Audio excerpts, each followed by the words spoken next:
This week on a podcast from beneath, we were talking to writer, director, and producer David Black. They're coming to get you, Barbara. It has been established that persons who have recently died have been returning to life and committing acts of murder. The unburied dead are coming back to life, seeking human victims.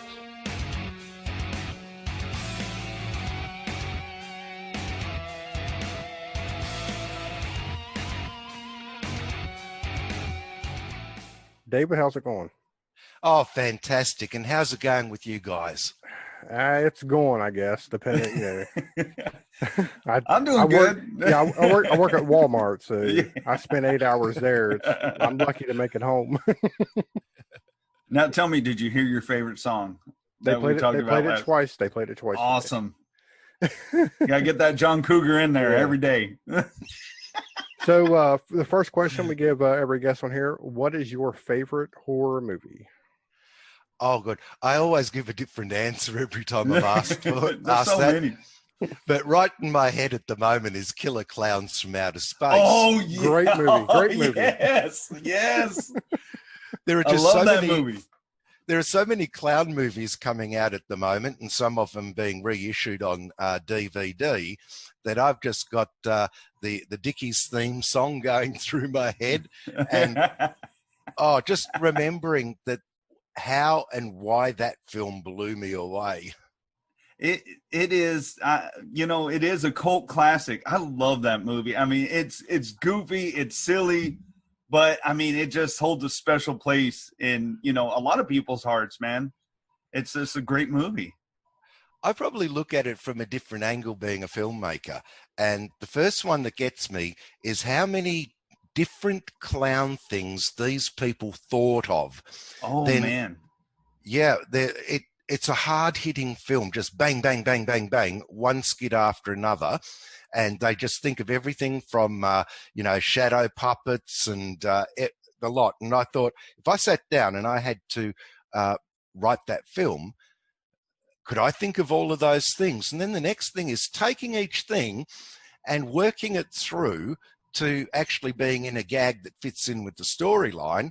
And then the third thing is bringing it to life with animatronics and puppets and everything. And I think this is something that I've got to aim at. I'm nowhere near it. I mean, I managed to carry the films, but we don't have budgets like that. But everybody complains about budget. The thing that they've really got happening is somebody or a team really thought this movie out for the things that happen, from clown cars, pie fights, popcorn. I mean, if the average movie viewer, once they've gotten over that impact of being absorbed into the film, went back and watched the film and said, right, this is actually what went into it. I mean, maybe that was easier in the days of DVD when you got all of the extras and they started showing you behind the scenes and having people talk about each unit. But I've got a feeling that we're now in the days of VOD, and you quickly shove on a movie, you stop it anywhere you want because you're watching it on your own, not in the family lounge room, not at the cinema. And by the end of the film, you're ready to click the button to watch the next one, in a binge watching fashion. Yeah, you don't really get to take things in. I hear you. I love behind the scene featurettes on DVDs and director commentary. I love all that stuff. Same. Yeah, I live for it. I still have all my DVDs, and you know what I find? Instead of going through the DVDs, I've got 3 boxes in the cupboard that I never unpack, but instead of going through them to look for something, it's easy to Google it and just go watch it online. Yeah. That's true. We're all guilty of that one. So how did you get started in filmmaking? I sort of started without knowing that I started. It sounds like, well, I was in a band called Darkness Visible, and I realized that we did have to do a music video. And I got a student, a few friends, one was an animator, one was a student, and I got them to make the first music video. So I was following up with a music video every year, and I got to 10 music videos. It was only before the last music video that someone had invited me onto their horror movie set. I hope that sound didn't come out. That's fine. Yeah. So a friend called Mark Bacchitis invited me onto his horror movie set called Cult Girls, which is about to come out. It's only just been held off because of the lockdowns. I knew Mark from being in a band because Darkness Visible had to organise their own gigs like other bands, and we organised extravaganzas. So we had to book 2 bands, but we'd book 3 Carney shows, usually 2 burlesque girls and a sword swallower. And we made them big events with lots of props. So I didn't know Mark was well known for filmmaking, and that was his main thing. I get onto Cult Girls, and suddenly I'm on a film set rather than a music video set.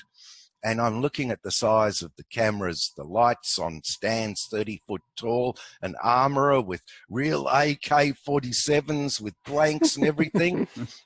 And I'm going, what the hell? And I start meeting these people and start being invited onto sets. And these sort of sets were different to my old ones. My old ones, for like 9 music videos, the DOP would tell me what they needed. I mean, I'd already given some sort of script. I'd go off and I'd do what a producer does without knowing that that was the correct term. So I'd go and I'd get the venue, I'd get props ready, I'd get extras, actors, I'd get everything ready like a producer does, but I didn't know that's what a producer does. I didn't know the person who was doing the shot list with the camera was the DOP, the one that got that crew. I didn't know any of that, but going on to a set that was a film set means suddenly I'm learning all of the terminologies, meeting these people, getting onto sets. I went on to, in the space of a month, I was on 6 sets. And my curiosity was, can I actually make a film?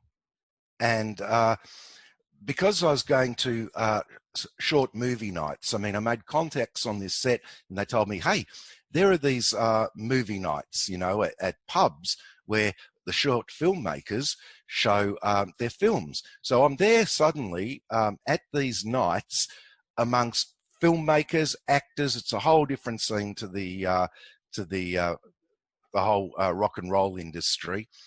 And I wondered, could I make a film? And we did. We made a horror film. The people that had the venue for the short film nights, it was mainly a band venue. So I actually knew them because the band had done, the band was no longer gigging by this stage, but the band had probably done 20 gigs at this little venue. And the guy running the film night knew that I had a lot of experience in getting bums on seats because that's what bands have to do. And it's a skill that filmmakers don't have. And the guy said to me, I think we're going to have to wrap the film night up. First time we ran, we had X number of people. The second time we ran, we had half. Tonight, we've got a third. He said, what can we do? And I said, every time I go on a zombie movie, they've got 1,000 extras.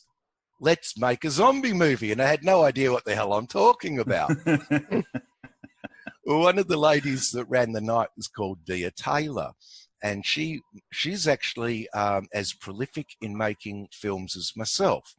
I mean, it's me nowadays, but whereas I'm making a short film every month, this is before that, she does the same. And she said, I'll help you direct it. And I'd never directed. She said, I'll help you get it together. And 3 camera people from that place came together and said they'd help. And I brought in a couple of camera people that I'd worked with on maybe 5 music videos. So we had a team. Next thing, they said, oh, we've got to have a production meeting. And I'm going, really? What's that for? You know, I'd written a script that anyone would die if they saw it. It just said, patrons in a bar, zombies attack, lots of killing and carnage, and then aftermath. That was it. So I go along to this production meeting, which she insisted on. So I'm suddenly sitting there in a production meeting. And I'm listening to the talk and hearing what everybody's saying and absorbing it. And as I'm with that new film that I'm making and on the sets, maybe 7 or 8 before that, I'd talk to everyone behind the scenes and they would actually teach me what they were doing. So bit by bit through doing, I became a filmmaker. And nowadays, three of my main people that I work with. One's Glenn Cook. He's often in there acting, but he's my gaffer. Another one's Vixie Tay. She's usually one of my actors. And another one is Anastasia Kalukas, who's also an actor.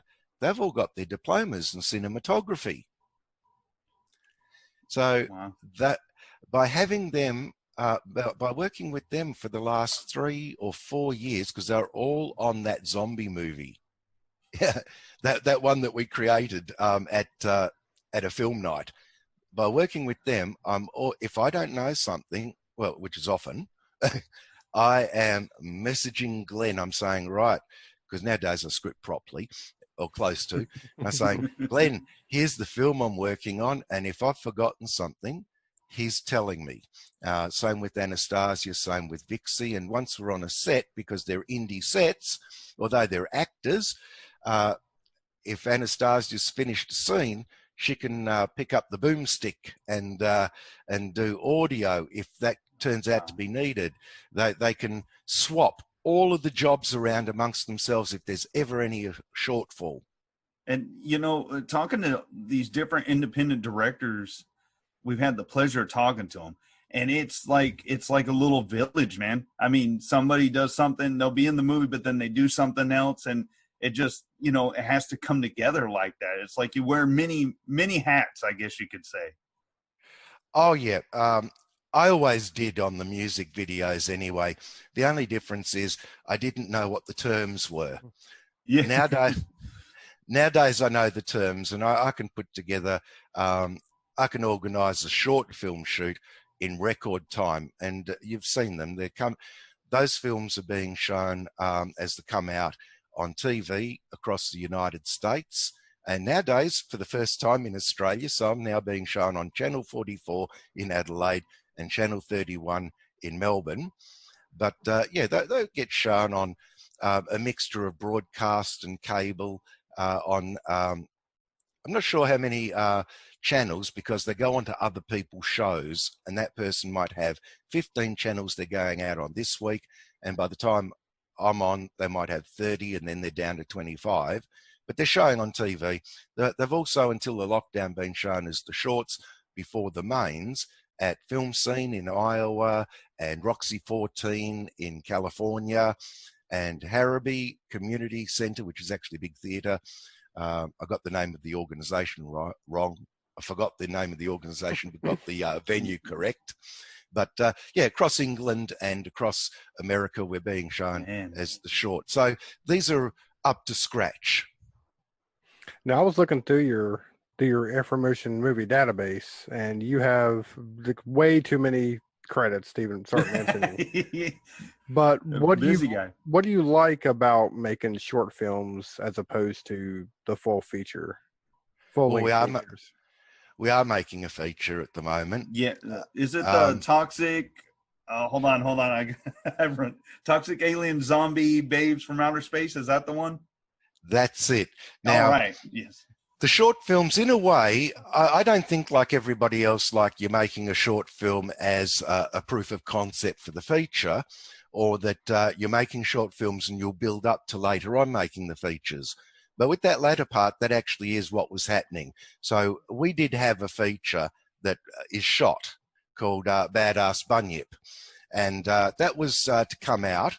But I had a bit of trouble with the main actress and didn't want her in it anymore. So we needed to refilm those scenes. Those scenes were also buggered up because of me, because there was a beer swilling scene. And I didn't realize that when I went to really chug the beer, I forgot about the mic, the lapel mic. So we ended up, we were going to have to redo the sound or reshoot anyway. And we were going to do that on the Easter long weekend with Anastasia now as the main female character in Badass Bunyip. And that was the weekend we went into lockdown. So that one got held up. It should have been out Christmas time last year. So I did build up to that. Then we had problems. Then we didn't get to shoot. So a lot of shorts were coming out during this lockdown, because I had a lot that hadn't been edited. Plus, we did do one specifically for lockdown. So it looked a lot like I'm just going to be making shorts forever. But that last one that we did in lockdown inspired me to do the feature. I don't know if you've noticed, most people that have put out a lockdown film, I don't want to say negative things, but there's no way around it. Fact is, a lot of them are just talking heads and Zoom footage. Have you noticed that? Yeah. Yeah. I mean, I guess you got to, work with what you get. I mean, yeah, I have noticed a couple of those that came out. Well, our lockdown short film, the one we did in lockdown, wasn't like that at all. It had been written before lockdown, or just when things were really mild, where we could get at least 4 actors together. We're actually in a lockdown. You cannot get 4 actors in a room. You certainly can't have a crew or anything. And I'd handed the script to Gerardo, and I only had to, with the iPhone, film myself, just the mouth, which I did all the makeup, put the And you're talking about Clink Clink Clunk, right? I watched that one. Yeah, I really enjoyed that. Gerardo somehow managed to keep roughly within the script. I told him, look, you can throw the script out. There's no way we can get 4 actors together. Yeah. Did you see that? He went out and filmed himself instead of the actors and put himself in 4 times. Oh, wow. Okay. So that's how you had that many people there. Oh, wow. So we didn't break lockdown. Gerardo found a place where social distancing was totally possible because it was all destroyed. It was, yeah. He found, when he did that, I said, well, there's one technique. Now, if I can come up with 5 separate ideas of how you could film in lockdown without talking heads. I mean, you can have some, but not lots. If I can work out a way to film in lockdown 5 different ways so that you've got lots of interesting shots, the movie will be paced, I'll do a feature. Well, I came up with 5 ideas. I won't tell you the other 4. Gerardo's is one with the multiple angles. And I thought, right, we can do a feature. So we're actually doing a feature in lockdown. So yes, in one way, I did build myself up to features. I also had a 3rd feature, which is finished. It was ready to go out. And the 3rd one's a documentary called A Night at the Movies, Indie Style. Oh, wow. The documentary, the main documentary, which is 20 minutes, was already filmed. The rest is a lot of the behind-scenes footage we've done from films. And I went out with Gerardo and we did an intro and an outro. We threw out the idea of having it hosted because the actress I'd had problems with, I thought, well, shit, I really don't want to talk to her at all, right? So not talking about this particular actress, and I know it's a sidetrack, but what you said that the indie scene is a little village, and it is. Yeah. Well, what happens when I make a film is I've come into both the filmmaking and also the band industry very much from a market, because I very much with great marketing skills. Because I used to be the editorial cartoonist of The Truth.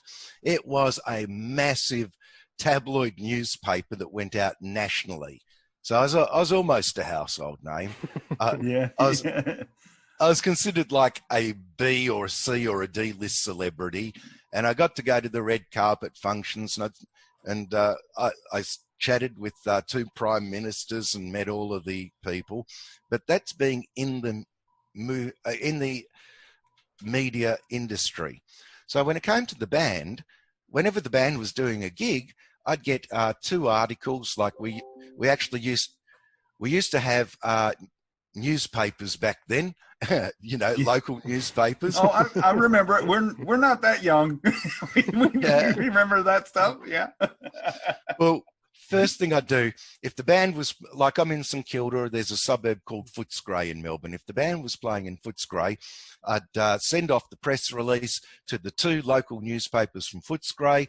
I'd hop on the phone to the community radio station in Footscray, and I really I'd be out flyering, putting out chunks of 50 A6 size flyers in every shop around Footscray.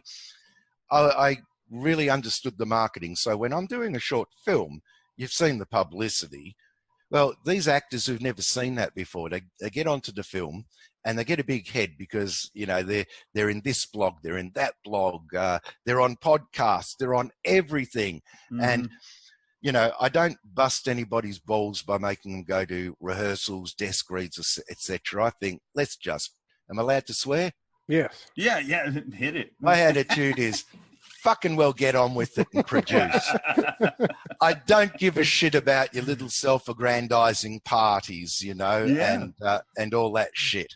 I'm not spending time going off to some backslapping party to say, hey, we're doing a film. I don't want to get everybody together for 3 desk reads so I can stand up there as a producer or a director and address the crowd. I'm not interested in all of that narcissistic fucking bullshit. I just want to make a movie. But people that are used to all of that and have got that narcissistic tendency, they get a big head because, wow, I got 20 blog articles. Wow, I'm on 15 podcasts. So I lose, in 4 years, I've lost a few people that got big heads.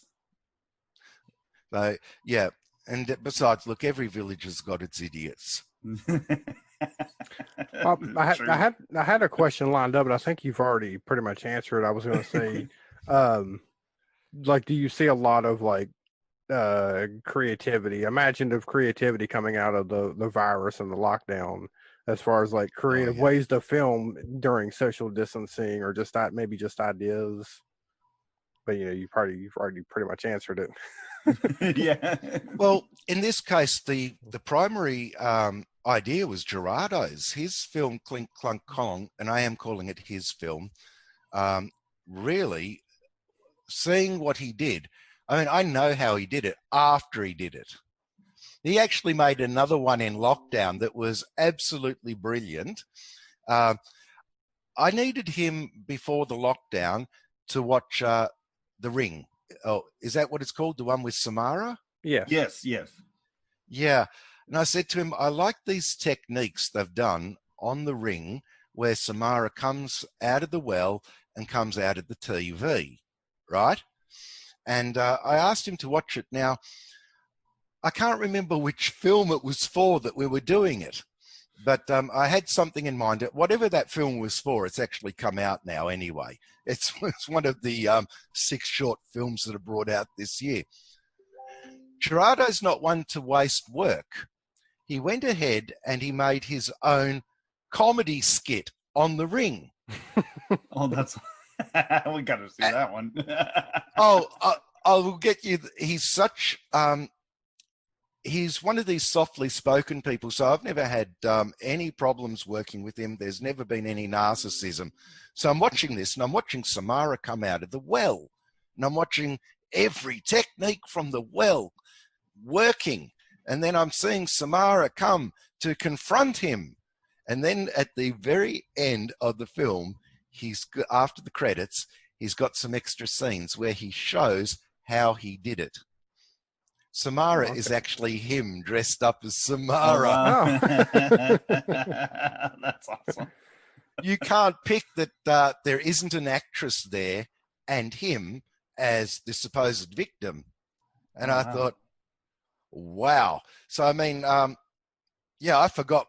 That blew me away what he did, that I forgot what your question was. Was it ideas in the lockdown? Yeah, just the way, any kind of creative ways people have been making films. I mean, I know a lot of films have just been done like with Zoom, just like people, the whole movie takes place on, online in a chat room.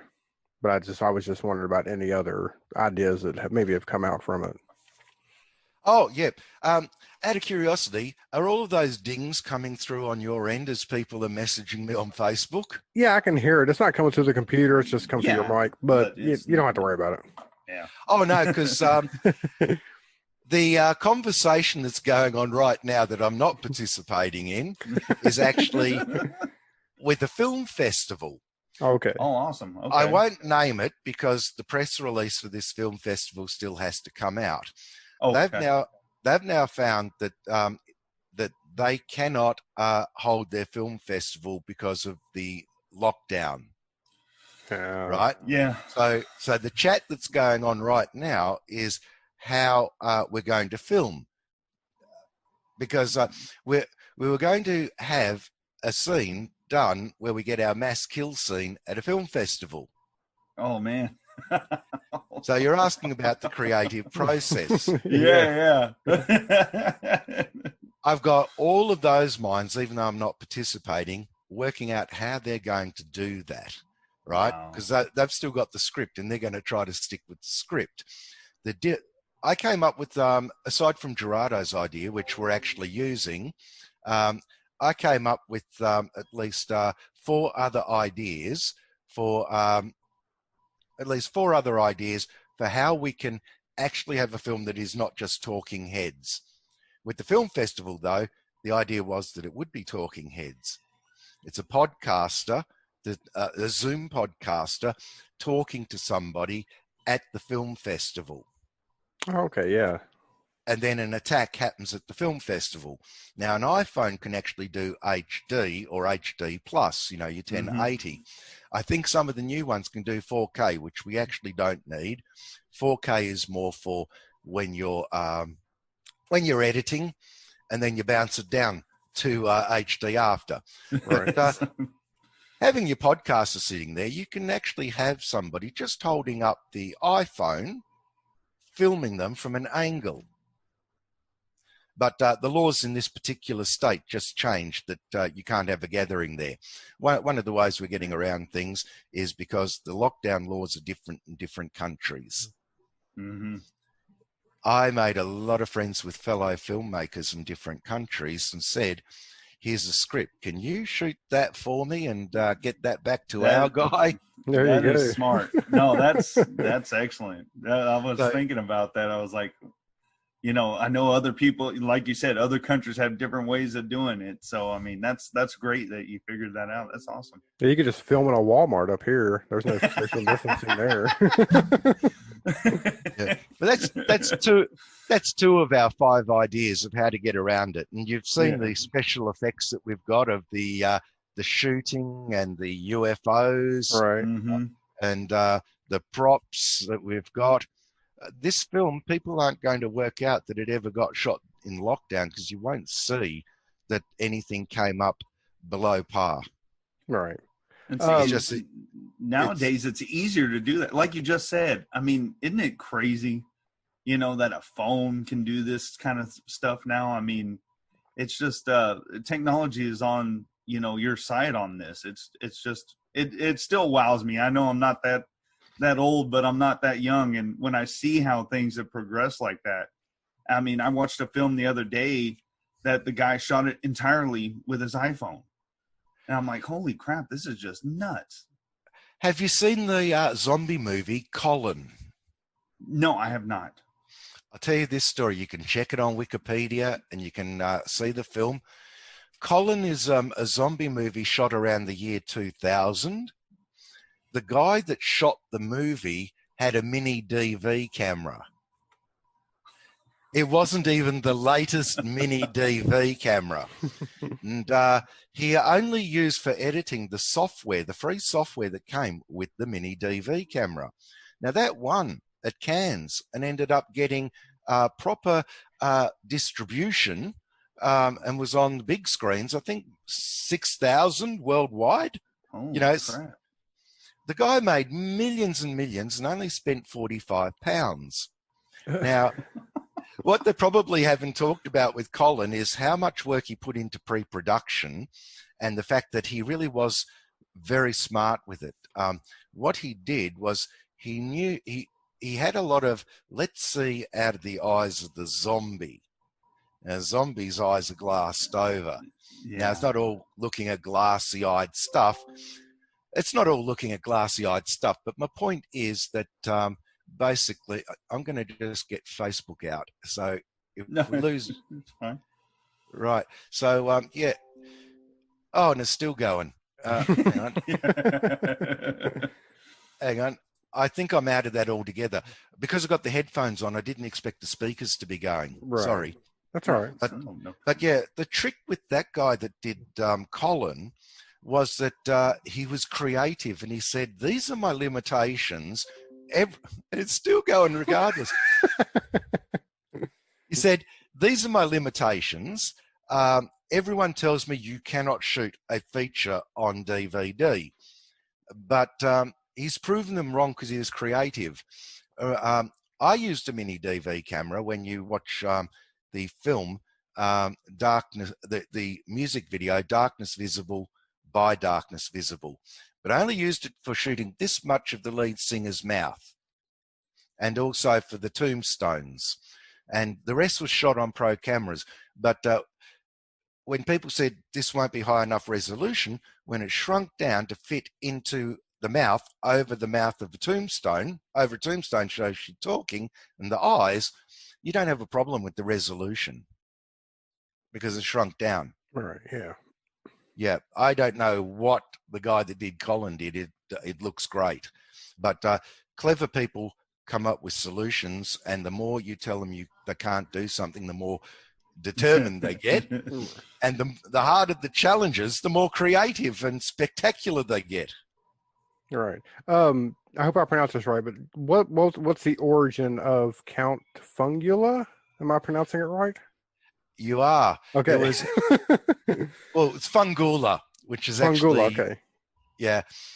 Count early in my filmmaking, after I'd met all of these people in the local film industry, I'm like the little puppy dog, that's like all excited and wants to help everybody.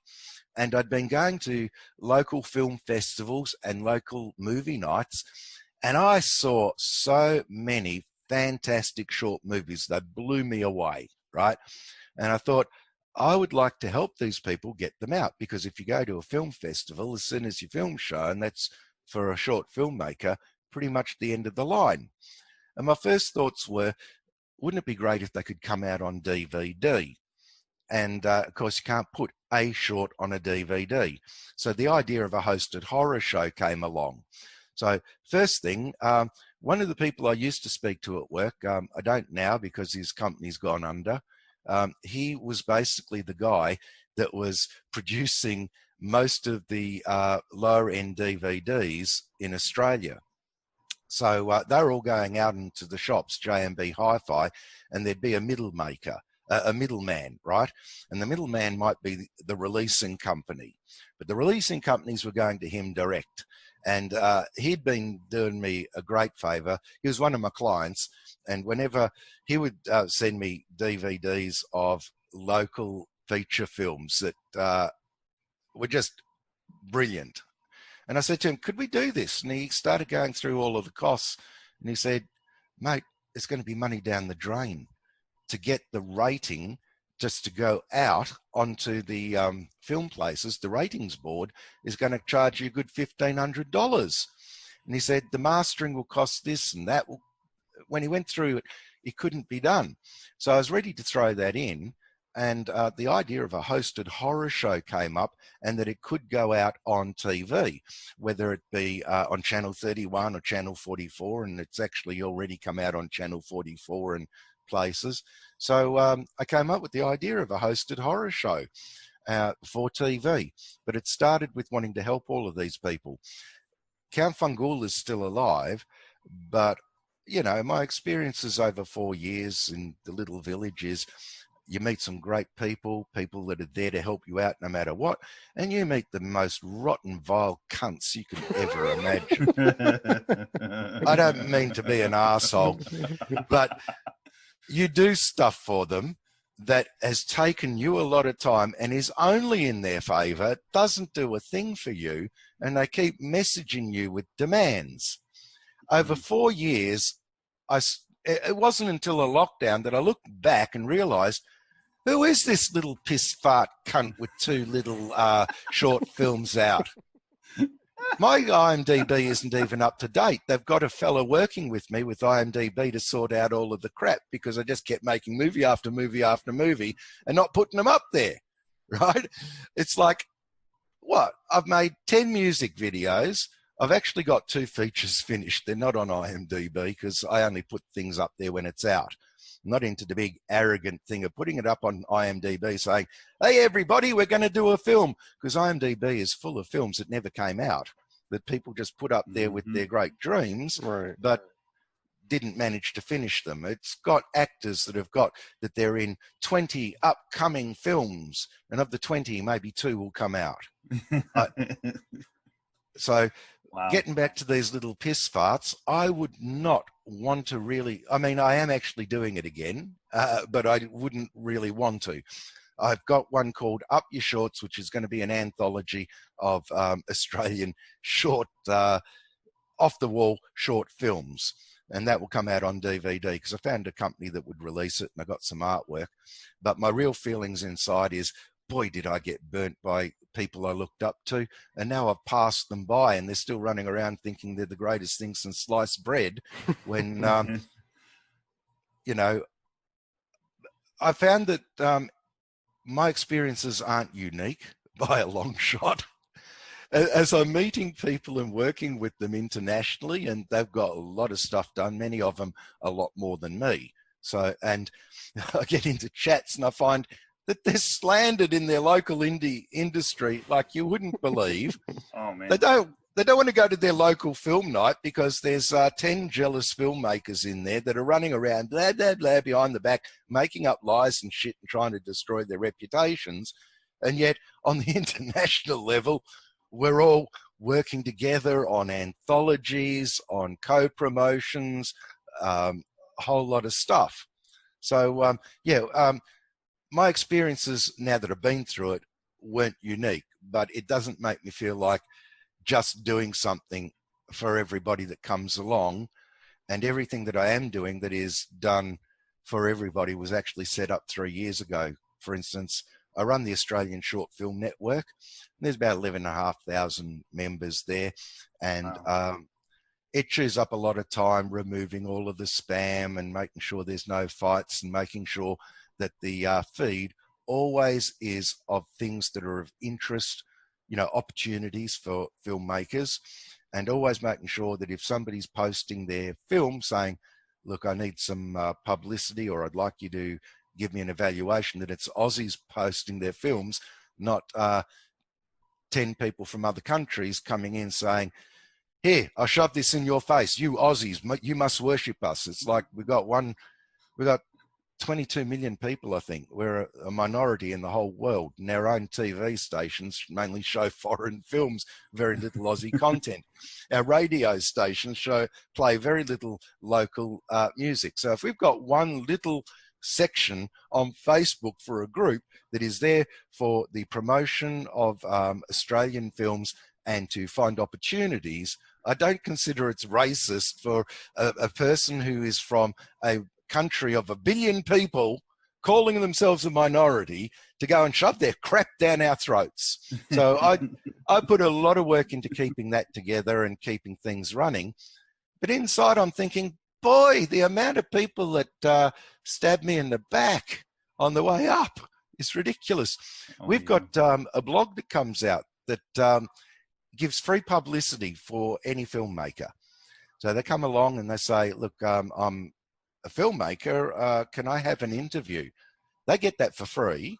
So we've got a lot of people working volunteers. So in one way, I do more for the local industry than anybody else that I can actually think of, because nobody's making money from it or even intimating that they want it. But at the same time, there is that slander, and it comes from people that have achieved very little, or they're in the industry only to make money. And see, you know, I think that's one of our main drives for this little show that we do, is that I know myself, I love to hear people's stories. I know Carey does too. And to give, you know, a little platform or point people in a direction. I mean, we got a little, you know, a little segment on our show. It's called Tales from Tubi TV. And it's Carey, you know, he watches like independent film from that. And he, you know, says, hey, I enjoyed this. And, you know, or I know we both share the crap out of these Indiegogo projects or all these indie filmmakers, because it's the same over here. If no one's making a lot of money, they're not going to really talk about it. And that's the sad thing, because I think personally, I think that's the only creative shit that's coming out anymore. I agree. Just to add to what you're saying, I think what really keeps what you're doing and things going is that the international horror community is unbelievably supportive. It is a beautiful community.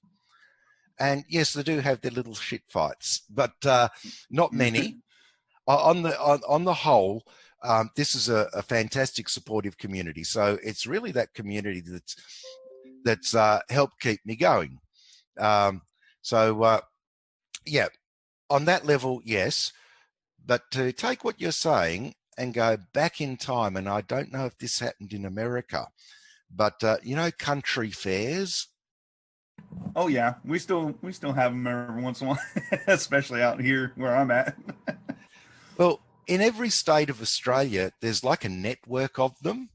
So you might have the country fair for a place that might be Geelong, and then you might have the country fair for Cooey Rup, and you might have the country fair for Upper Murrumbidgee Boo.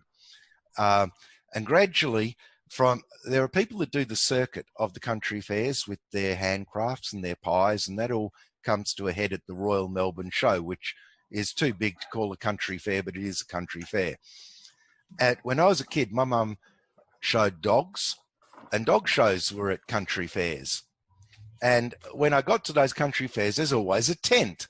And these tents showed indie movies, unrated indie movies. Oh, wow.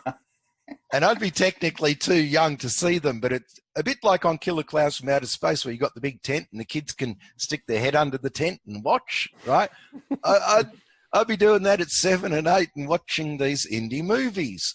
So there actually was a forgotten indie movie scene of Super 8 films and stuff, and they were shown at country fairs. So, and there must have been 60 or 70 country fairs. So you'd have these people getting their movie to this big network. So they were being seen. Now, for indie movies that were clean, not the crazy stuff, there's a second network.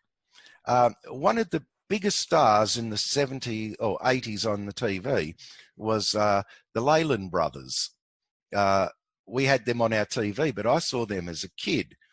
The Leyland brothers was Mike and Mel and their wives, and they used to take their Land Rover all of the way into the bush, and they'd go on a holiday in the bush for a month and film it. And these were wildlife documentaries on the trees, and they were like the first Steve Irwin, very much like him. Steve would have known them. And their stuff would be showing at the country fairs from memory. But then they did the school circuit. So we'd be told, we've got a film and it's going to be shown at lunchtime, and you've all got to bring 5 cents into school to pay for the film. So there were all of these different circuits. They might not exist anymore, they might, but things are always changing. So the indie film scene, when it came to those country fairs, these people were not thinking, you cannot say that on TV, you can't do that on TV. And to give you an idea of how heavy they can get, also shown in those was the Don't Drink and Drive films from the police. Oh, wow, yeah. Those showed the actual car crashes, the bloody bodies, in colour, when most of Australian TV was black and white. So a little kid and you're going, oh! And then the next was the VD films. Oh, yeah, there'd be all of these young guys who are now just old enough to drink, and they'd have their cans of beer. And the next thing you'd be watching them come out of the tent and puking. So with that sort of stuff setting the stage, the indie films were no holds barred. Our local indie movie industry is not like that. I talk to a lot of people, and they argue. I tell them about that, and they are dreaming about getting onto the TV and the films. So they're actually following rules that technically don't exist. Because if you ever watch at how things have gone commercially, I just started watching Brave New World, the series that just came out. I hadn't heard of that one. Well, we can go back to any series. Let's think Game of Thrones, Walking Dead, okay. Outlander. Yeah, Outlander too, yeah. They've gone further in the sex, the gore, and violence than the exploitation movies, and done it on a big budget. Mm-hmm. So anybody wanting to sort of lecture me, you can't do this, you can't do that. It's like, boy, read the Bible. You might not like it. You might think it's all crap. There's some pretty gruesome stuff in there, yeah. Yeah, because a story has to be big. They don't just have a C part. They have a C that's 40-foot tall part. It was great for the Ten Commandments film. Your stories must be big. They must be imaginative. So by indie filmmakers not realizing that this is the wild west of filmmaking and this is where you got to do it, they're not going to make it if they don't realize that, because the big places have taken from the exploitation movies and the indie films. Originally, it was the Hays Code that was what was stopping two people from being seen in the same bed. It was the Hays Code stopping from a lot. The exploitation movie said, we're just going to bend those rules. Oh, no, we'll just break them. Well, there's no Hays Code now. The top places are basically doing what was done 20 years ago. Trying to conform to anything is the death of creativity. Right. Yeah. Man, well said. Now, are American B movies big in Australia? To me, they are. And in the same little scene that I'm in, actually, I'll say yes and no. When you make your own B movie, and let's say it's a short, not a feature, and you put it up in a short film night, what I see happening is people that go to the short film nights, a lot of them, after their movie has shown, the one they're involved in, they get up and they walk out of the place. So are B movies big? Yeah, because film nights can be big, the cinema nights can be big, but they're big to the people that are in them. Now, I'm learning from watching other people and enjoying what they've done and keeping connected with them. And it's a far more exciting scene. So is it big? I don't know how to say it. Maybe so, I've never understood it's like with the band scene. The same thing happens here as around the world. You have 3 bands on because you need 3 bands for a night. The publican, when you book the place, will say, right, I need you to get 80 people in. They've already benchmarked it. They've said the average punter drinks 3 drinks in a night. So when they say 80, they mean 80 the whole night. So 3 bands get together and one says, you know, I can get 27.5 people. The next one says I can get 27.5 people. When you get your idea together, you say, right, between the 3 of us, if we're all 3 promote, we'll get 80 people in. Well, the first band plays and 27.5 people walk out the door. Oh, you don't get that venue back. You get what I mean? Yeah. Yeah. So we have the same problem that the music industry has, in that, yeah, it is big, but it seems to be people who are self-interested. Whereas I got into the whole thing by watching everybody else's movies. I hadn't made any. Well, I'd made music videos, but I hadn't made any. And later on, I'd only made 1 or 2 or 3 or 4. And I'm sitting there and I'm going, that's fantastic. I've got to meet that filmmaker. I've got to chat to him. But you watch the room just emptying out, film by film by film. Whoever's got the last film on has got half a dozen people left. They're kind of screwed, yeah. All right, so tell us about Toxic Aliens Zombie Babes from Outer Space. Love the title, by the way. Yeah. Love that title. Well, as mentioned, it's a feature film being shot in lockdown. Now, the idea is that we've got these toxic alien zombie babes from outer space that have come from Venus to Earth, and it's all happening during the lockdown. So we're not only filming during the lockdown, it takes place during the lockdown. So I've actually divided it into 14 sections. I don't know how much I can say without giving stuff away, but I'm actually covering in it everything that's going on now. So 5G, murder wasps, Greta Thunberg. There you go, man. that Secretary General of the World Health Organization. Political correctness, everything that is an issue that is happening now that could be forgotten next year is going to be touched on in one way or another in this film. And I got that idea from a 1972 movie called The Groove Tube. Have you seen that? Man, it sounds familiar as hell. It's got Chevy Chase in it. Oh, okay. Man, I haven't seen that one in a while. I know it sounds familiar. Well, it's basically an anthology, and Okay. I watched it when I was old enough because it actually does get a bit X-rated in spots, but not everything's X-rated. But it's an anthology, and I looked at it and I thought, whether they had planned on doing this or not, they're covering all of the issues of 1972. Everything from like those ads that I remember, let your fingers do the walking. They have a skit on it. They show up corporate ads. The skits somehow, because maybe it just was coincidence that because it was done in 72, that it reflects 1972. But I thought I want to reflect life under lockdown. We're not going to... We might not remember murder hornets in a year because people have already forgotten about... Where'd they go? They've already forgotten the big panic that went on for a couple of years saying all of the bees are dying. Oh, yeah. I remember that. I remember it. Well, I think the new thing now is what the squirrels having the Black Plague or something now. I didn't hear this. Oh no, I brought the Black Plague up in that one, in this too, in one of the parts. Oh wow!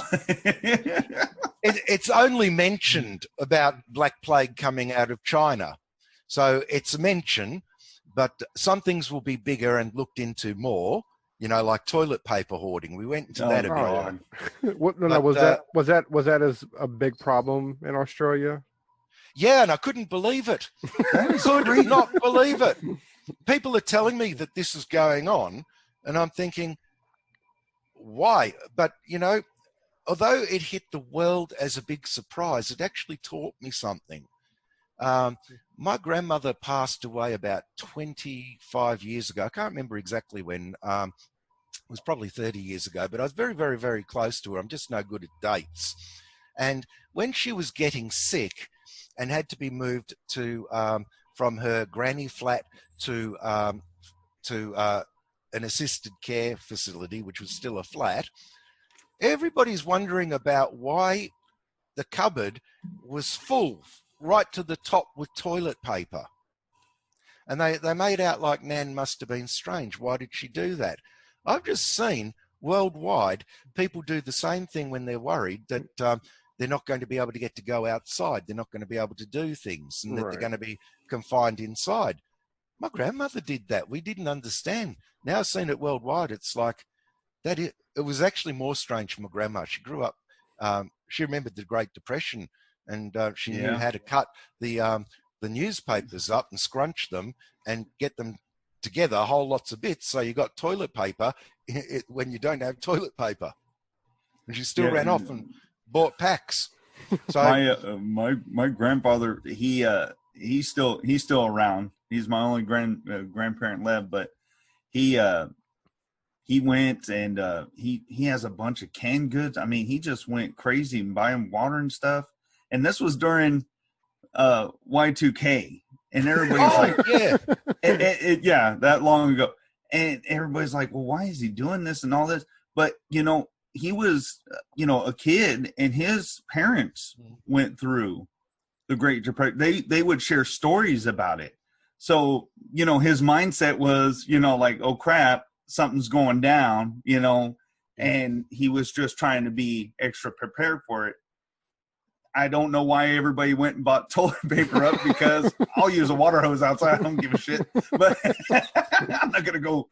But someone, you know what I mean? I get what you're saying. That mindset, like, oh crap, we better have this, because if we don't, it's not going to be there.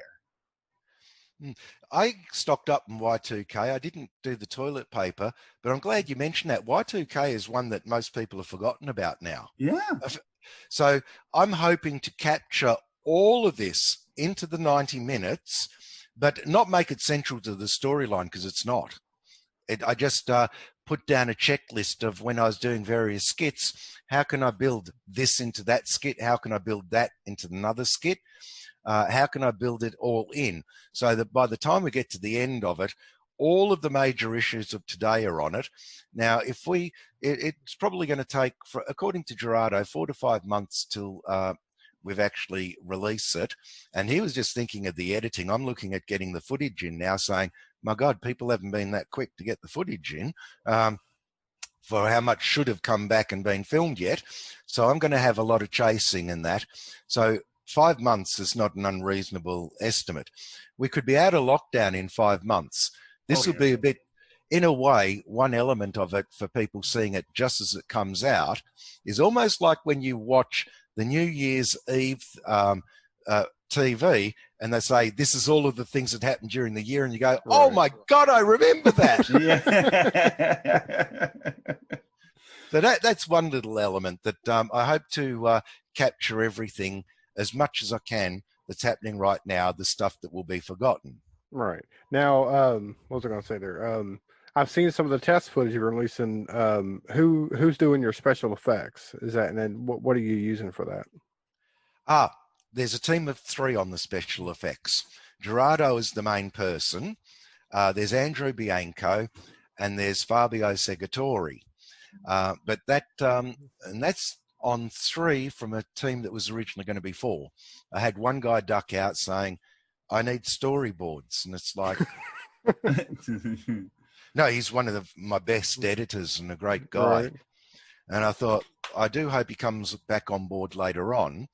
But I've also reached out to other people that have done special effects that are in a similar vein, because I think we're going to need to get it up to a team of 5. Because what you're seeing is, say, the flying saucer, you're seeing a person shooting, and you're seeing a laser beam, and you're seeing an explosion. The reason why I said that's just test footage is because what you're not seeing is all of the bits of the flying saucer flying out. You're not seeing you're not seeing the gun glow and shake, and all of the bits winding around that laser beam. So there's a lot of work to go in the special effects. That really is test footage at a very basic level. Right. Well, I do think that little short, I know we talked about it, the clink clink clock short that I saw. Now, was there any kind of, it kind of reminds me of, and we talked about this movie on a previous episode, we kind of covered it, They Live, but then there's also another movie, it's called Future Schlock. Was there any kind of thing, drawn from that? Saying, because I kind of got that feel. I'm not saying that that's what it was based off of. I'm just saying I got that feel from it. That's why it spoke to me. I had something slightly different in mind. Oh, okay. Well, for starters, I knew that we were moving towards lockdown, so that we had to keep the film crew to the minimum and keep the actors to a minimum. And the laws, just as it was coming in, was that you're allowed to have 5 people together as long as they weren't close. So I said, right, we're not going to have a soundy. So I need to do basically a narrated video.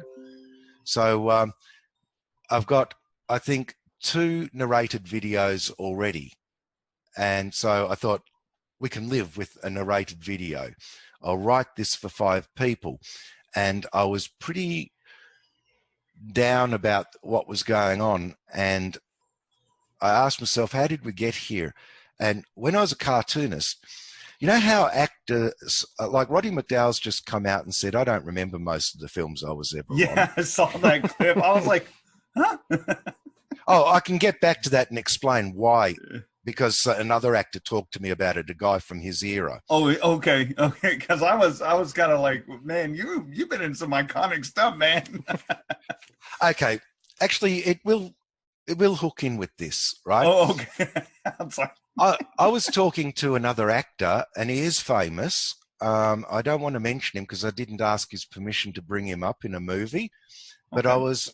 I was interviewing him for a blog I was doing, Oz Indie Cinema.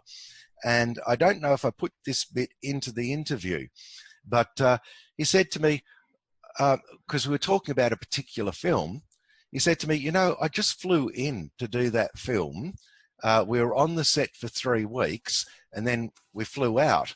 And the only reason I actually got to see it was 3 films later, and I happened to be in a particular city, and I saw that my film was showing at the cinema, so I went to it. And it dawned on me, because he's making a living, he's flying in, flying out to the next set. They didn't have digital now, so it's not like you could be showing bits and pieces or anything. You're just flying into one set, to the next set, to the next set, whatever your agent has found you. If you're lucky, if you just happen to be in the right place at the right time and go, oh my God, I filmed that a year ago and it's on the cinema. And other times you go, oh my God, I filmed that a year ago. It's on at the cinema and I've actually got to be on the plane to the next film. So they would have just, this whole thing to make a living just would have been a blur. Now, for me as a cartoonist, there's a lot that was a blur. A lot of it where people saw the big cartoons that went out nationally, and there were lots of them, more time was spent doing layout and paste up on small magazines, and I'd be stuck for 10 hours. And I worked for a communist organization at one point, and every cliche you've ever heard about the far left was correct, you know, from commie fronts to the characters, etc. And I worked for a guy that I absolutely love, and he's dead now, you know, died 30 years ago. And he used to teach me the history of the communists. And in Clink Clunk Clonk, when I said, where did it all start? That was one of his lectures with me. Started with the Industrial Revolution. He'd say to me, there were free men and they would burn their farms to force them to the cities.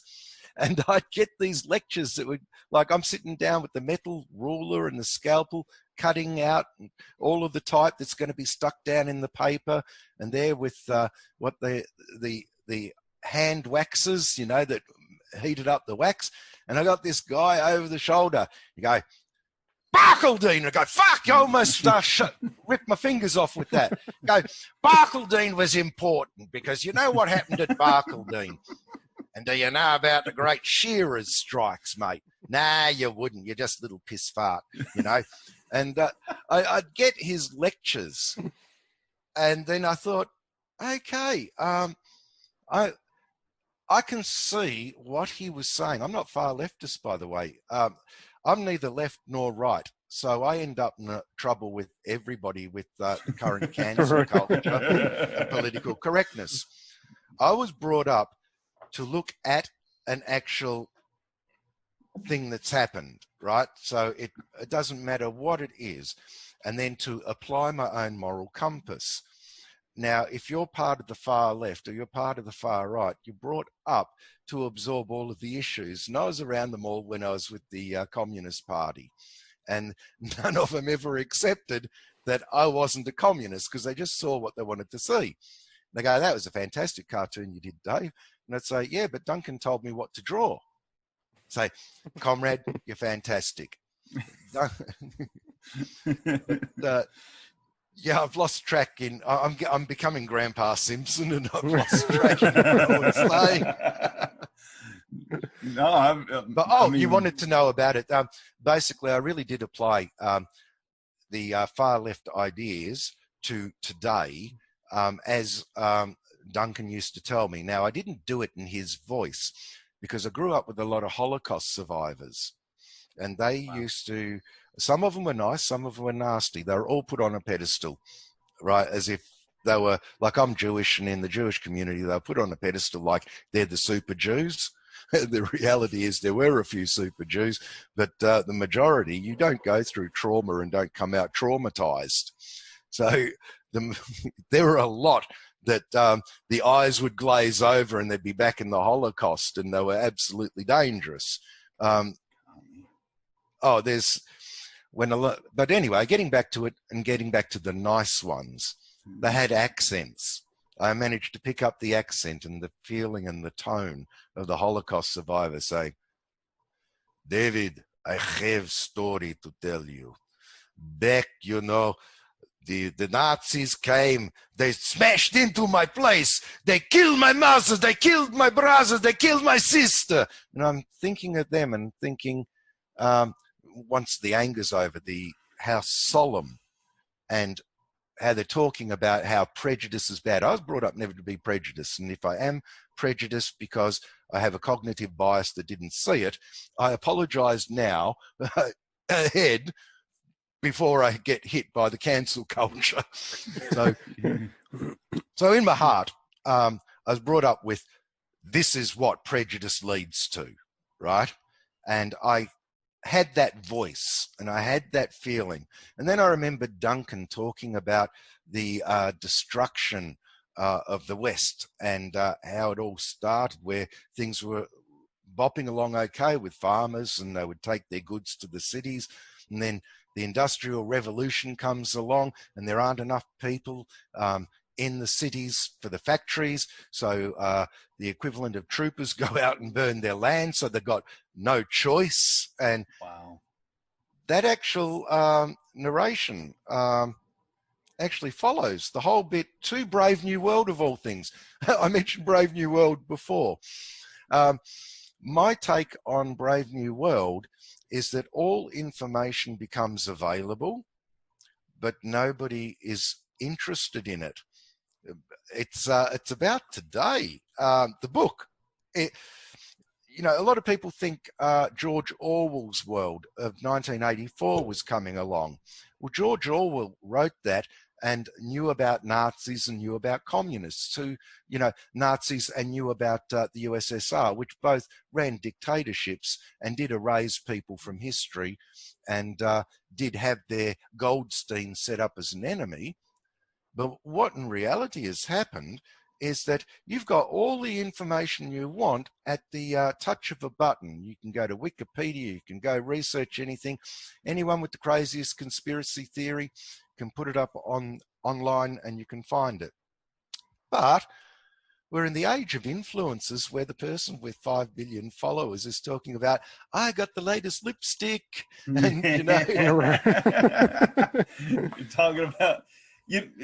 So clink, clunk, clonk is about nobody cares. They have lost their soul in this soulless machine, and this machine starts being built by people being burnt off of their lands and forced into cities that become polluted. People think about polluted today. The pollution that I've actually mentioned in my head, even though it doesn't come out in the poem, was the smog of London. Right. There were so many people burning fossil fuels in London in the 1800s that the term smog, which is smoke and fog combined, was created. I think it's somewhere on Wikipedia. I can't remember the year, but there was something like 2 years that people didn't see the sun.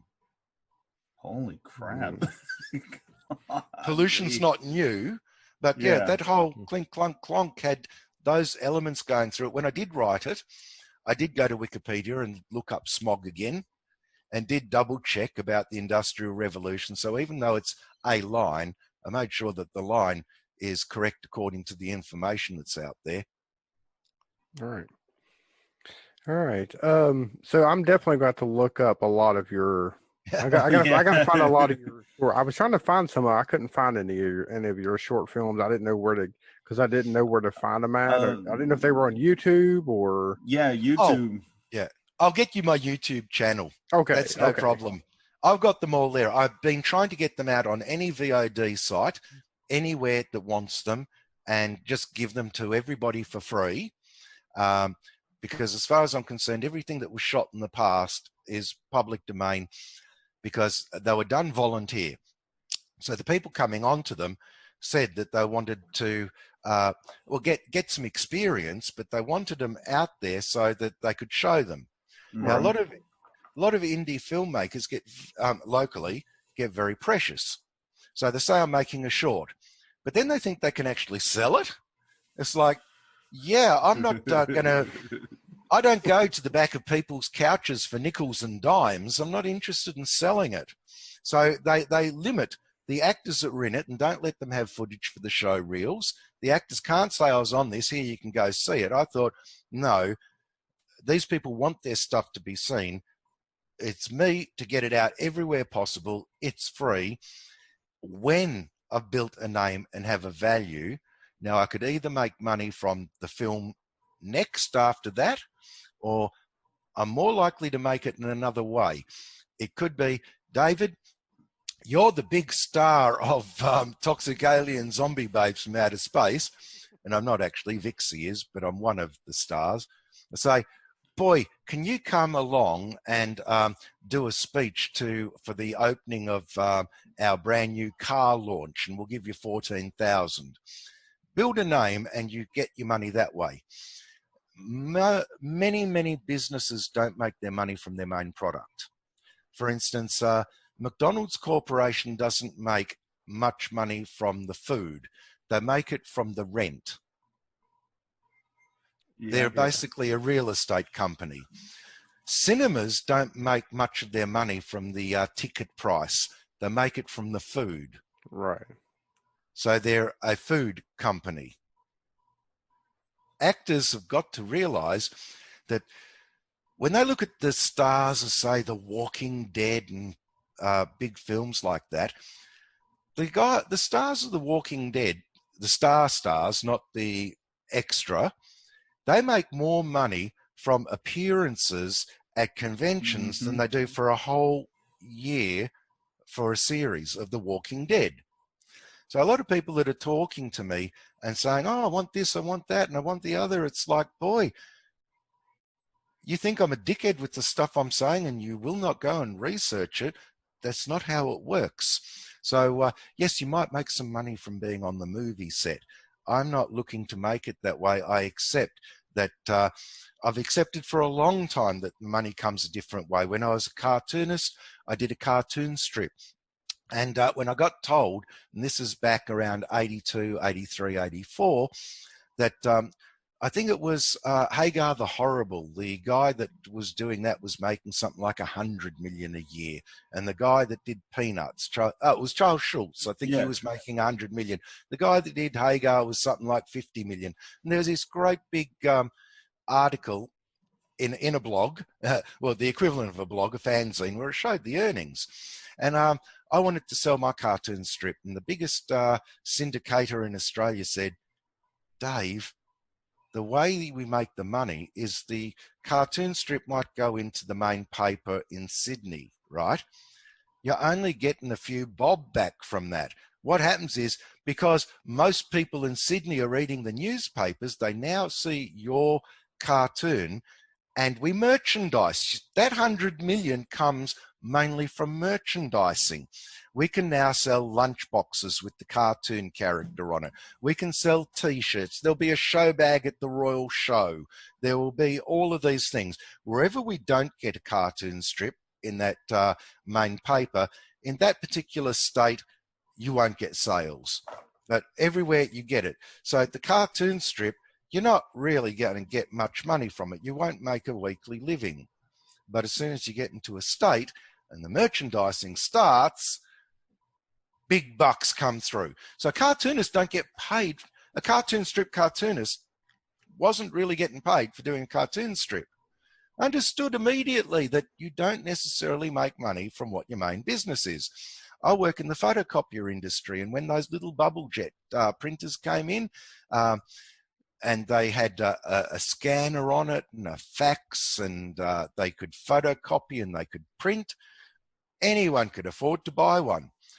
Wait until you go to change the first set of cartridges that runs out after 25 pages. Yeah, well, $45, maybe 50, maybe more. Yeah, and that was for the multifunction device that cost you $75. Came with starter cartridges that are half the normal amount, and then $60 for a set of cartridges. So you think that the people that are selling the photocopier, the small end, not the big end, are selling a photocopier. They weren't. They're selling ink. The people selling the big laser ones, right? Yeah. They're not. People say, how the hell can you be selling those? They go down in value each year.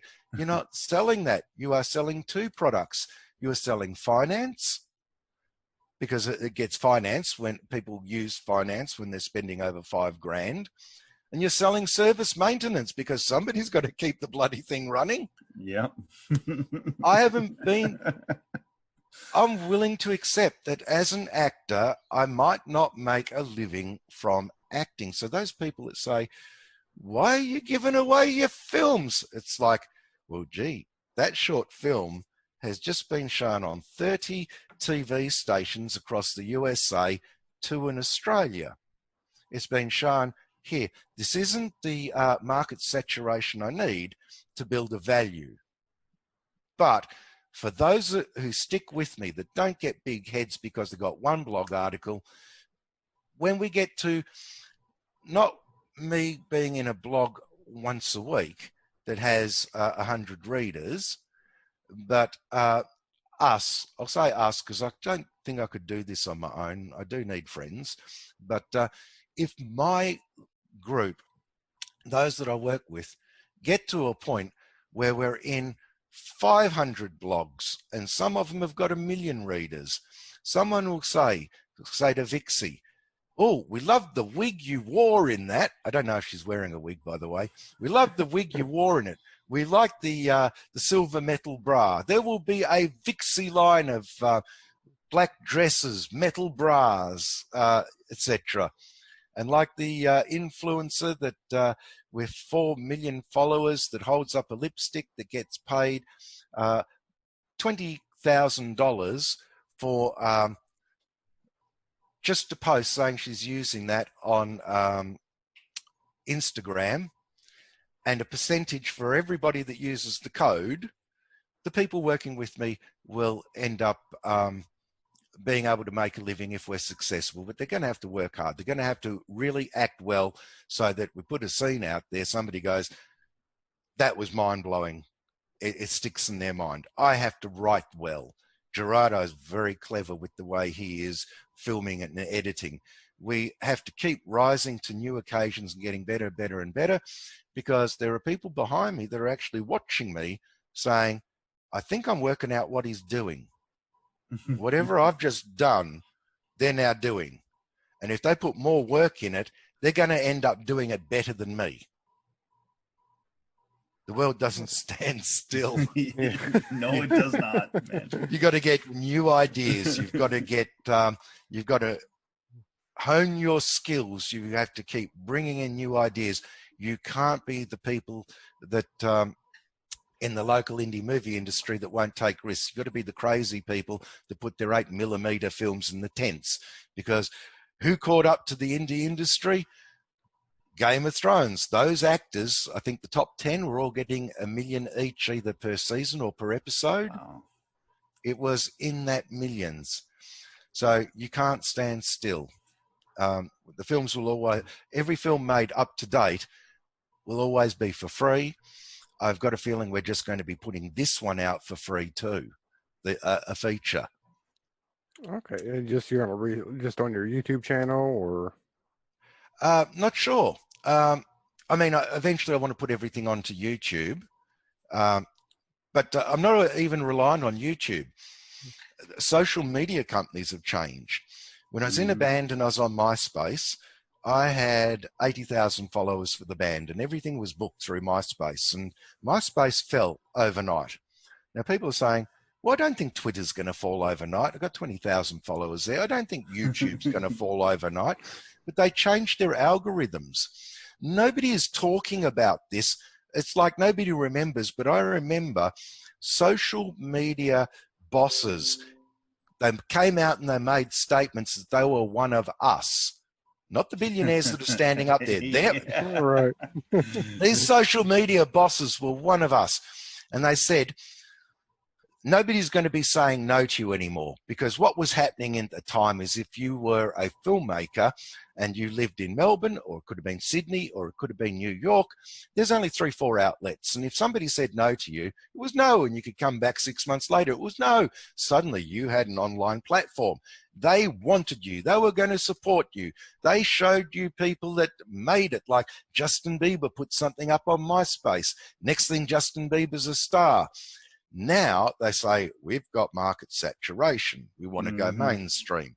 And it's like they will kill your YouTube channel like that with your 2 million followers. They already nerfed the algorithms. And one crazy woman called Nisreen went around and shot the crap out of the place. Wrong. I'm not laughing at it, but I'm saying only one person actually thought to do it, with thousands of us actually hurt. No, they just turned around and pretended like they'd never said any of this stuff. Nobody's reminding them. So the YouTube channel, like everything else, could be temporary. Once upon a time, the place to distribute was in a tent at a country fair. Later on, it was community TV. We almost lost our community TV channel, Channel 31 in Melbourne, on the 30th of June. They were going to pull the bandwidth. They've threatened to do it every year on the 30th of June. They have a reprieve now, which might be 1 year, might be 2 years, but they will lose that bandwidth eventually. Community TV, things will move on. Everything always moves on. So you mentioned YouTube. Yeah, I'd like to put it on YouTube. The only way to really survive is to put it on everything that exists that will take it everywhere, anywhere, because you don't know what the next medium is going to be. Right. Did you ever read a book called The Medium is the Message? No. No. I'm going to get my dates wrong and the names wrong. The fellow that put it out like in the 1950s. He actually puts formulas in there where he actually talks about the days we're in today, like as if, this fella just saw it. And he's basically saying, giving formulas like how many people can see something and how many, I'm getting tongue-tied, but the guy actually did predict that this day is coming. And if everything changed tomorrow, he still predicted it because he's put the formulas in for how things change and where they change and why they change. And this is a bloke before ARPANET, the forerunner to internet started. Right. He's already talking about it. So basically, I'm saying the medium that we're going out on could change in 6 months, 12 months, 5 years. Right. So. Yeah. But I'm also saying things are not what they seem. The way you make your money might not be from what your main product is. So, yeah, I am sort of thinking a little bit differently. Maybe I sound like a conspiracy theorist. No, you got me interested, man. I'm listening to everything you're saying, and it's true. It really is. I like how you referred to the tent at a country fair. That's where it all started. It actually started in tents, but even before that. Actually, no, maybe it did, because the first Nickelodeons and the first Magic Lantern shows were at country fairs. Yeah. Yeah. But what that country fair represents is a place where a large number of people have gathered together. So YouTube is one of the biggest social media, one of the biggest outlets on the internet today, and over a third of the world goes to the internet. It is the main gathering place for today. But the main gathering place a few years back when all of these social media magnates were pretending they were one of the common people and they were in it for us. Well, the main place was TV. And you couldn't get your stuff on TV, so you weren't seen. And they said, here's the alternative. Nowadays, they're pulling your stuff. The people that were the content creators that helped make YouTube, helped make Facebook, helped make all of them, they started saying, oh, we're pulling the stuff, because they make their money from advertising. Well, actually, we thought they did until Cambridge Analytica, and we realized they made their money from selling information. But basically, people don't necessarily make their money from their main product, but they make it from what's called the attention economy. So basically, what it's not the medium, it's not the cinema, it's not the TV, it's not YouTube. It's how much time someone will put into watching you. So you better have a damn good product if you're going to put it out. Because they were less likely to walk out of the cinema because they were afraid everybody would notice. And you notice that in a bad film, as soon as the one person walks out, everybody feels like, yeah, I can walk out now. You know? The cinema had a pressure on you to stay, and you'd spent money. The internet has no pressure whatsoever, and they can swipe on past you after 10 seconds because they thought you were absolute crap. But the real thing that we're doing, it's about attention. Now, if I can get people's attention, and now it makes me sound like a narcissist, but I'm talking about a product, right? If I can get people's attention, because I became a star, Vixie became a star, Glenn became a star, somebody that needs that attention will pay you for the bums on seats you get, like the band could do. And it could be to cut a ribbon at a car show. Now, do you remember Jane Mansfield? Yes. Yes, I do. I watched the Jane Mansfield story with Arnold Schwarzenegger, a man who I greatly admire. And I also read up, I watched a documentary on her. This is all just 3 weeks ago. And what I picked up was Jane Mansfield, for starters, she had an IQ of 160. I think it might have been 162. So you're talking super intelligent. She could speak 5 languages fluently. Oh, she could play a few instruments to professional level. This is a super talented woman, right? She's remembered as being the blonde bimbo that imitated Marilyn Monroe. She wanted to be a serious actress. Now, when she finally signed up with the studio, actually, in order to sign up with the studio, before she even got there, she pulled a publicity stunt. She was a +1 at a Hollywood event. So she went with a bikini that was too small. And she purposely, by accident, fell into the pool, and her top comes up, and everybody sees the top come to the surface, and she makes a big fuss, so they all are looking at her going, my top fell off. And every reporter is there because it's a big Hollywood thing, but she steals the limelight. And they've got pictures of her getting up out of the water, so you see her full back, so you know she's topless. It's a picture you could show in the paper, but still risky at the time, and the people holding up towels to help her. She pulled publicity stunts constantly. That got her signed at a movie studio. When the movie studio wouldn't give her the role she wanted, and they're just putting her in crappy shit ones, she had pulled so many stunts that she was making more money from cutting the ribbon on a car than the big actors were getting for doing a film that they had to spend 2 months on set. And she spent one evening to launch the latest car. She actually would have gotten what she wanted if she hadn't died young.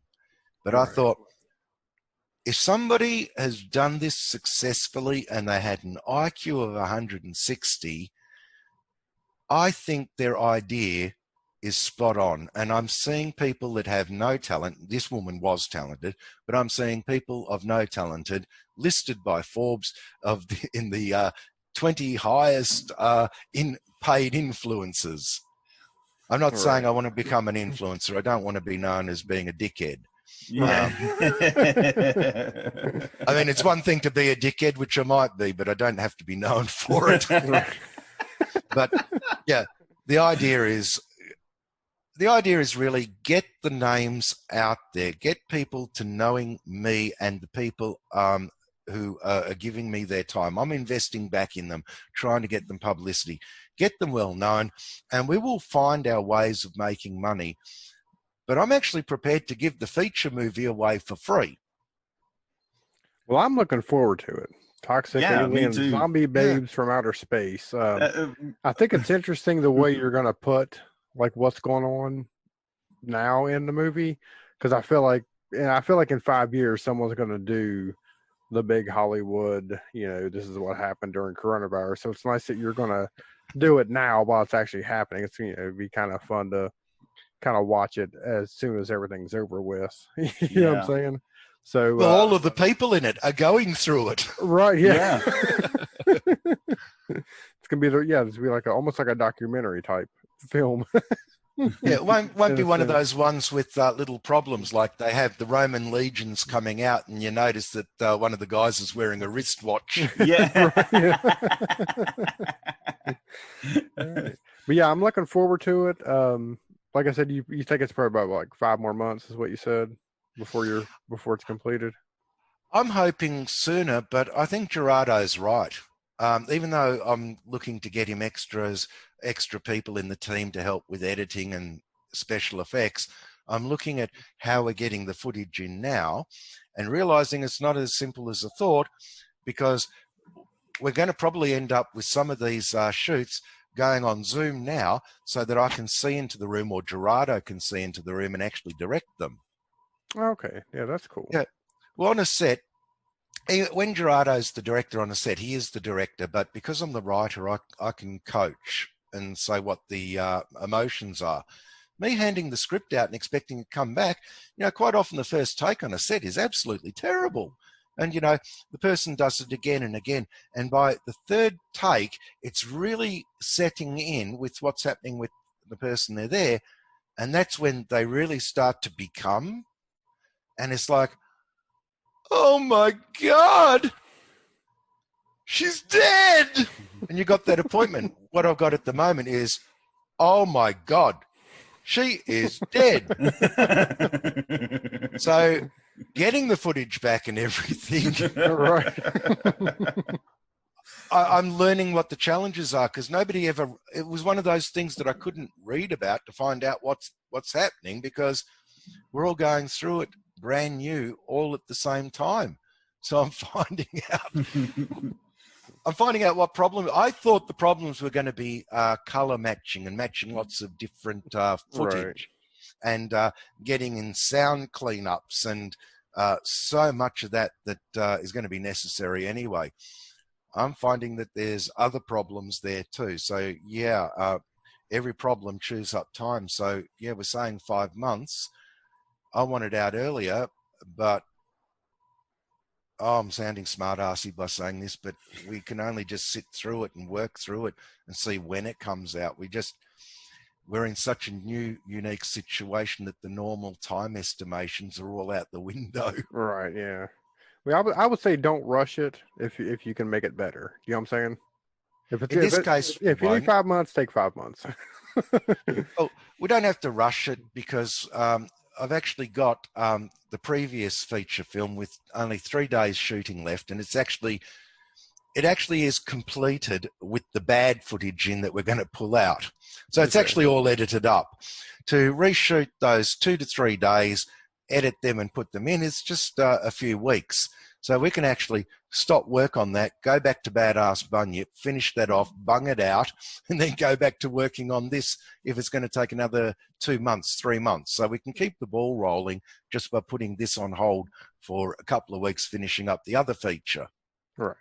Aaron, you got anything you want to add to it? Oh man, I've just I've gotten quite a bit of an education. I really enjoyed talking. I mean, I really could talk to you for like another 2 hours or so, because there's so much that you've done. I admire it. I've enjoyed what I've seen. I look forward to catching everything else. And I actually need to find out where I can listen to your band as well, because I want to hear the music as well. Well, I've got 10 music videos up there. That only cuts out about alternative versions of some songs and maybe 4 songs that didn't get, or 6 songs that didn't get music videos. But they're all jotted through on the YouTube. Well, I will be checking them out, David. It's been awesome. I mean, I know I would love to have you again. Come on. We had an awesome roundtable with 2 directors, and we'd love to have you on a roundtable kind of discussion on a movie. So yeah, I'll be the guy here, man. I'll be the guy that actually pisses them all off. Right. I've been up on panels where things are being discussed, and most people are still in the idea that you put stuff into a film festival.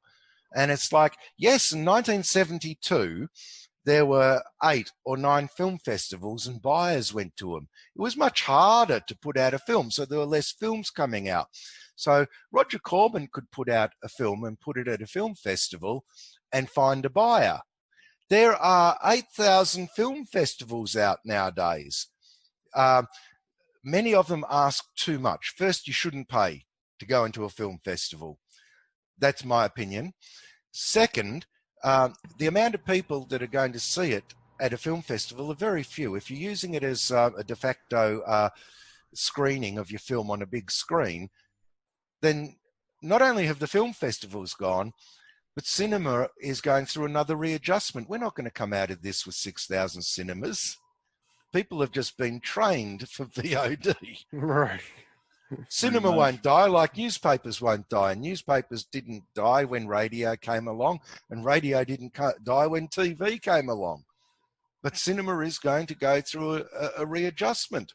So they've all got their minds in systems that once worked that don't work anymore. Mm-hmm. And they're going to say to me, "What, David, you just said that the cinema is a fast food restaurant. You're a bloody idiot."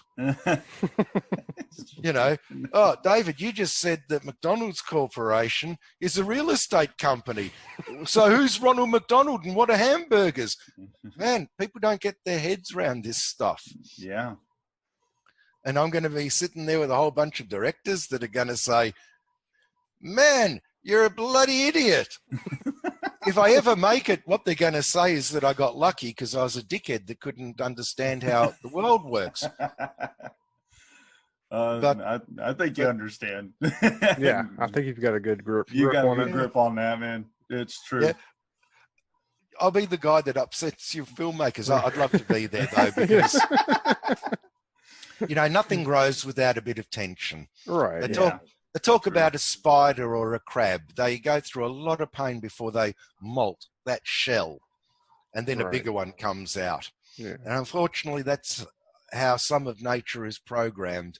So, you know, we get attached to our lifestyles, what we're doing and what we think works, and it's quite comfortable, and we base our identity on our abilities to actually achieve according to that. And then the world, as it always does, changes, and we either go through pain facing that and rebuilding, remaking ourselves, new marketing plans, or we die. Right. All right. Well, before we get off here, we're going to let you just go ahead and give all your information, where people can find you, where people can find your shorts, your music, whatever you want to give us here. Oh, can I get you a YouTube link later? For sure. Yeah. Oh yeah, you can send it to me. I'll put it in the links here. Yeah, because verbally giving numbers and letters doesn't seem to work unless the link is there hyperlinked and the person only needs to click. They're just not going to. Yeah, we can do that for sure, man. Yeah, but if anybody wants to find you, like you're on Facebook, right? I'm on Facebook, but I'm using Facebook. Facebook's limited to 5,000 friends.